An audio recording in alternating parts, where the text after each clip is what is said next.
Olá, queridos alunos, tudo bem com vocês? Estou aqui mais uma vez com vocês. Na aula anterior, nós falamos sobre polifonia e nesta aula de hoje, aula de língua portuguesa com a professora Elívia Soares, nós falaremos sobre argumentos de autoridade.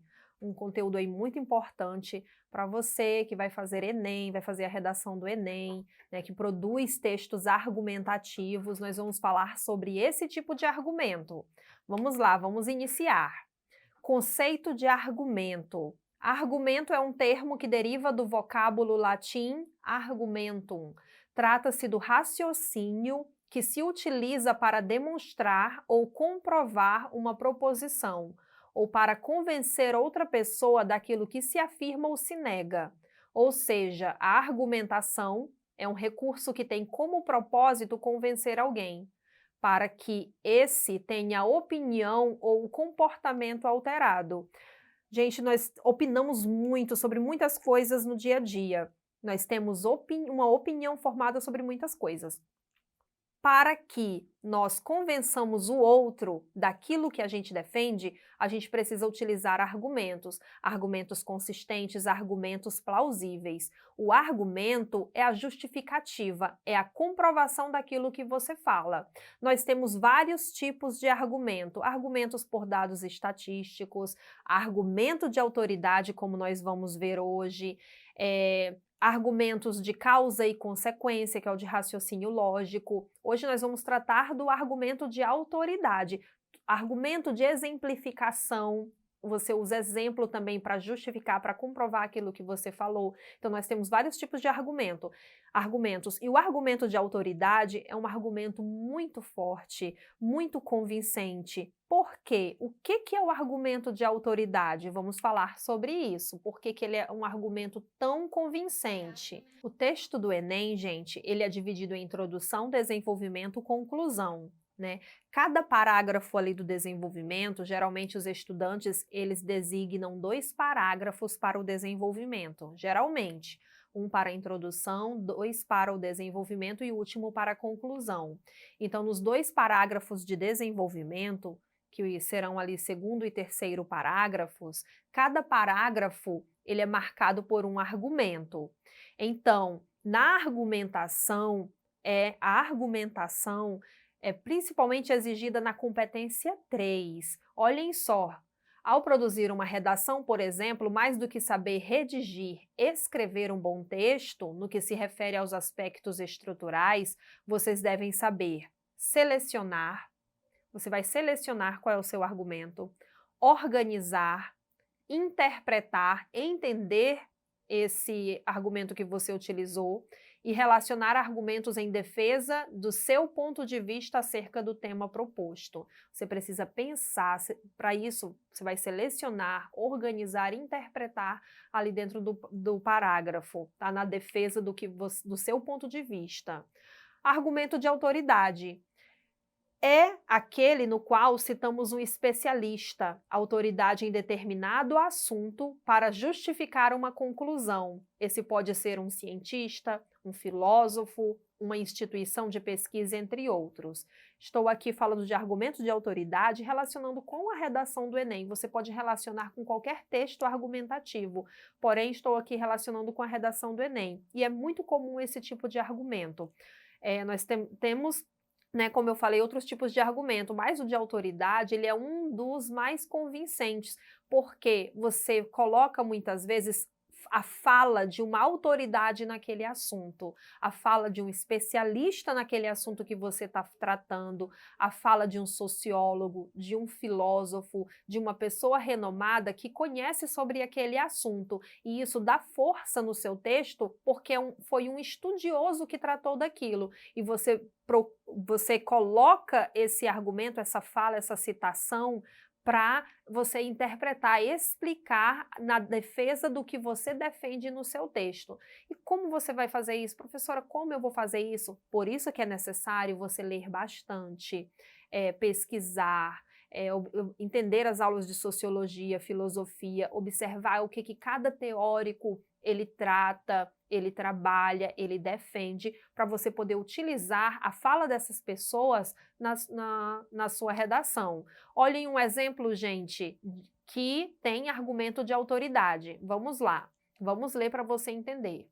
Segundo a pesquisa, a epidemiologia do uso de arma como autodefesa, de David Hemingway, professor e pesquisador de Harvard, que ouviu 14 mil cidadãos norte-americanos que foram vítimas de criminosos entre 2007 e 2011, apenas 0,9% das vítimas usou uma arma para se defender. Portanto, são raros os casos em que pessoas usarão suas armas para se defender. Vejam que nós temos aí o autor desse texto, você observa que ele está argumentando, ele está falando que poucas pessoas usarão armas para se defender. E para ele provar isso, ele utiliza um argumento de autoridade. Uma pessoa que estudou sobre o assunto, que fez pesquisa sobre o assunto, que é o David Hemingway, professor e pesquisador de Harvard. Então você veja que isso aí se trata de um argumento de autoridade que o autor desse texto usou para defender o seu ponto de vista, que poucas pessoas usarão suas armas para se defender. O argumento de autoridade aparece como citação, podendo ser de forma direta ou indireta. Você pode colocar a fala do especialista entre aspas, ou você pode, no seu texto, escrever de forma indireta o que a autoridade falou. Se você marcar pelas aspas, vai ser uma citação direta. Se você escrever aquilo que a autoridade falou, será uma citação indireta. Vamos ler um exemplo, para a gente diferenciar aí se trata de uma citação direta ou uma citação indireta. Um exemplo de uma redação nota 1000, é somente aí a parte do desenvolvimento, da argumentação. O Brasil ainda não conseguiu se desprender das amarras da sociedade patriarcal. Isso se dá porque, ainda no século XXI, existe uma espécie de determinismo biológico em relação às mulheres, contrariando a célebre frase de Simone de Beauvoir: "Não se nasce mulher, torna-se mulher." A cultura brasileira, em grande parte, prega que o sexo feminino tem a função social de se submeter ao masculino. Gente, observem que a autora desse texto, dessa redação nota 1000, para ela defender aquilo que ela está falando, ela usa a frase de uma filósofa, Simone de Beauvoir. Vejam que a fala dela vem entre aspas, então ela usa uma citação direta, ela usa um argumento de autoridade, porque ela usa uma autoridade no assunto, uma especialista, e a fala vem entre aspas, tá bom? Outro ponto relevante nessa temática é o conceito de modernidade líquida de Zygmunt Bauman, que explica a queda das atitudes éticas pela fluidez dos valores, a fim de atender aos interesses pessoais, aumentando o individualismo. Gente, observem esse trecho que está sublinhado. Vem falando sobre o conceito de modernidade líquida, né, do autor Zygmunt Bauman. O que ele explica. Então, o autor dessa redação, ele não coloca a fala direta do Zygmunt, do Bauman. Ele coloca em forma de citação indireta. Vejam que não vem entre aspas. Então, ele usa esse argumento de autoridade na forma de citação indireta. Porém, o mau uso de argumentos pode fazer com que você cometa uma falácia.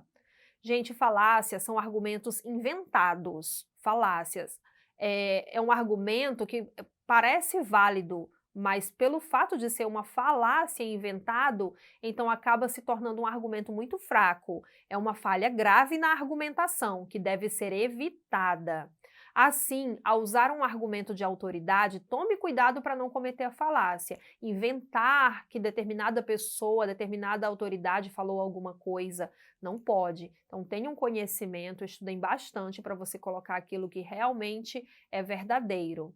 É importante diferenciar uma autoridade legítima que merece confiança de uma não legítima. Olhem o exemplo que nós vamos ver agora. Segundo Juan Pablo Rodrigues, jogador de futebol que já jogou na seleção do México, não deveríamos legalizar a maconha. Ele afirma que não gostaria de utilizá-la. Não é bom porque já existem muitos vícios. Legalizá-la seria como uma catástrofe para o país. Não deixa de ser uma droga, independentemente do uso. Essa fala, gente, é do Pablo Rodrigues, jogador de futebol. Ele fala sobre não utilizar, não legalizar esse tipo de droga. Mas é uma autoridade? É um especialista no assunto? Não, né? Então vejam que não seria um bom argumento de autoridade. Embora seja comum citar celebridades para promover uma ideia, é muito comum isso, é o uso falacioso de argumento de autoridade. O jogador não é um especialista em política de drogas, então não há nenhum motivo para levar a sua opinião em conta. Nesse caso, acaba sendo aí a opinião de uma pessoa comum, que não é especialista nesse assunto, tá bom?